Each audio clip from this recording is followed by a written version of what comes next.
పెంచటం అనేటువంటిది మరొక బాధ్యత. వారు ఏ విధంగా ఎదుగుతున్నారు, ఏ విధంగా ఎటువంటి పరిస్థితులు, తన యొక్క మాతృత్వం అనేటువంటిది ఈరోజు నాకు ఒక సన్నివేశం నాకు ఒకరు పెట్టారు మా డిపార్ట్మెంట్ వాళ్ళు.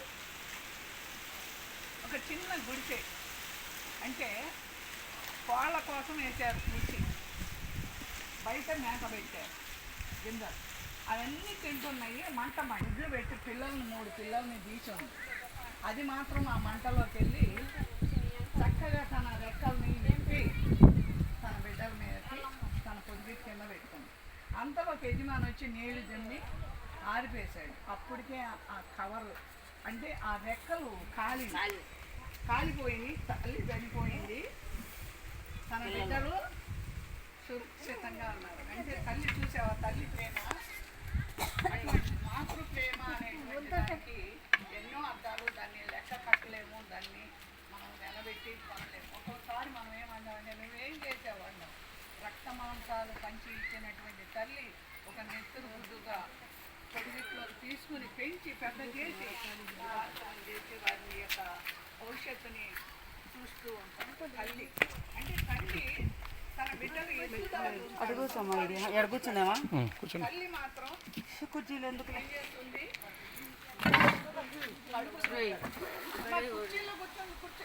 ఏమైంది కూర్చున్నా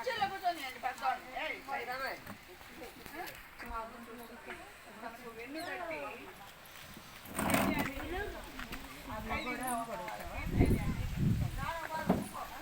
అటువంటిప్పుడు తల్లి యొక్క బాధ్యత ఎన్నో విధాలుగా ఎందుకంటే నేను వచ్చిన కాడి నుంచి మిమ్మల్ని ఏదో ఒక విధంగా ఒక బాటలో నడపాలనేటువంటి ప్రశ్న కలిగి కానీ అయినప్పటికీ నేను సహకరిస్తున్నాను. కొంచెం మరి అన్నింటిలో కూడా మనం ముందుకు వెళ్దాం. ఈ రోజు అసలు నా కోరిక లేదు. అయినా ఈ రోజును మనం మర్చిపోకూడదు తల్లుల దినోత్సవాన్ని. తల్లి అనేటువంటి సంపదను కలిగి ఉన్న ప్రతి తల్లికి కూడా ఈరోజు శుభాభివందనము, వారికి పాదాభివందనం. ఎందుకంటే తల్లి తన యొక్క మనమాన్ని తన కడుపులో ఉంచుకునే బిడ్డల యొక్క విషయంలో కానీ, తన యొక్క సహోదరుల విషయంలో కానీ ఆడమనిషి చేసేటువంటి త్యాగము ఎనలేనటువంటిది, చాలా గొప్పది. కనుక ఈరోజు మనము స్మరించుకుంటూ ఉంటున్నాము. మరి ఎవరైనా తల్లులు అనేకమైనటువంటి బిడ్డలకు అనేకమైనటువంటి ఇబ్బందులు వస్తూ ఉంటాయి. జ్వరం వస్తుంది చిన్నప్పుడుగా ఉన్నప్పుడు, మరి ఎదిగిన తర్వాత కొన్ని విషయాల్లో ఆహారము పెట్టే దాంట్లోనూ కొన్ని ఇబ్బందులు వచ్చినప్పుడు తల్లిదండ్రులు చేసేటువంటి వాటిల్లో ముఖ్యంగా తల్లి పాత్ర ముఖ్యమైనది. మన ఇండియన్ కల్చర్ ఎలా ఉంటుందంటే, ఇప్పుడు అన్నం ఆకలి అయింది అనుకోండి, ఒక పెద్ద మనిషి ఏం చేస్తాడు, ఒక 4 గుడ్డులు వేస్తాడు, కూకబెట్టు ఇక్కడ కూర్చోండి. అయితే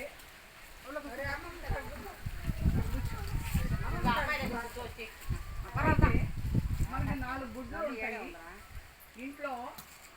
తల్లి ఉంటుంది, ఒక కూతురు ఉంటుంది, కొడుకు ఉంటాడు, అత్త మామ ఉంటారు. తల్లి ఏం చేస్తుంది, తను ఏం తింటుందో తెలియదు. ముందు భర్త సంపాదించుకొస్తాడు కాబట్టి ఆయనకి శక్తి ఉండాలి. అలాగే పురుషుడు ఎదుగుదల, తల్లి ఇప్పుడే తిని ఆ బిడ్డకు సరైనటువంటి పోషణ ఇవ్వకపోతే ఆ బిడ్డ ఎదుగుదలలో రేపు కష్టం చేయలేడేమో అని చెప్పి ఆ కొడుకు పెడుతుంది. ఇంకా ఎన్ని గుడ్డులు ఉంటాయి, అత్తమామ వృద్ధాప్యంలో ఉంటారు, వారికి చూడాలి అనేటువంటి తృష్ణ కలిగి వారికి కూడా ఇస్తుంది. తర్వాత ఏముంటుంది లాస్ట్లో,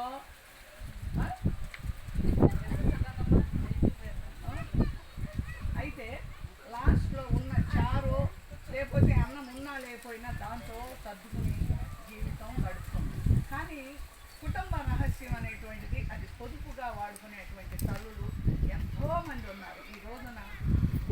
మరి చెప్పుకోదగ్గది ఏంటంటే తల్లి యొక్క బాధ్యత ఎంతో సమాజానికి అవసరము.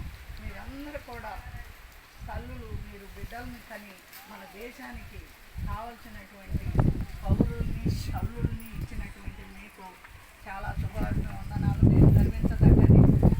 ప్రతి స్త్రీ కూడా అటువంటి యోగ్యత కలిగి ఉంటుంది అనేటువంటిది చెప్పలేదు.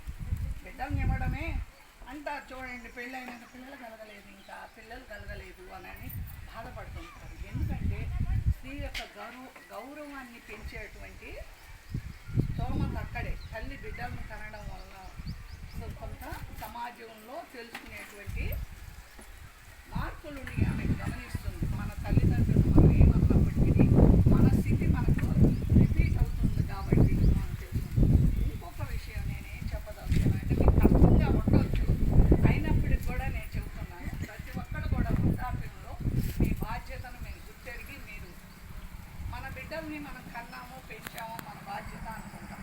వారు మనం చూడాల్సిన బాధ్యత లేదు, మనం అనుకోకూడదు వాళ్ళు మనం చూడటం లేదని. ఈ ట్రెండ్ ఇలా వచ్చింది ఇప్పుడైతే.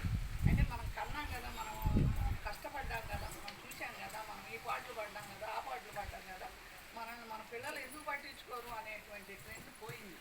ఎందుకంటే మనం ఉన్నప్పుడే, దీపం ఉన్నప్పుడే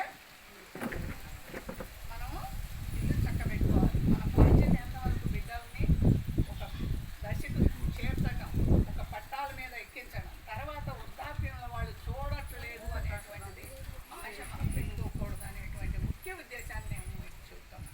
తల్లి తన ప్రాణాన్ని ఇస్తుంది, బిడ్డలు వారికి కూడా మళ్ళీ పెళ్ళిళ్ళు చేసి పోతారు కాబట్టి, చేసుకుని వెళ్ళిపోతారు కాబట్టి ఇప్పుడు వాళ్ళకి మనం చూడాల్సినటువంటి ఇది ఉండదు. ఎందుకంటే భార్యని హత్తుకోవాలి, అలాగే భర్తను హత్తుకోవాలి స్త్రీ అయితే.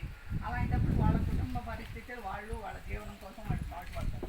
అలా మనమని మమ్మల్ని పట్టించుకోవట్లేదు, మనల్ని చూడలేదని ఆశపడటం కూడా అంత మంచిది కాదు అని ఇప్పుడు చెబుతాం.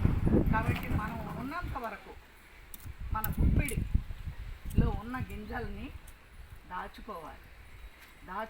బిడ్డలు వచ్చి ఒక ముద్ద పెట్టేటట్టు ఉండాలి, కానీ మనంగా పోయేది. ఇప్పుడు చూస్తుంటే మీకు ఇక్కడ అర్థం కాదు, పల్లెటూర్లు కాబట్టి బాండెడ్గా ఉంటారు.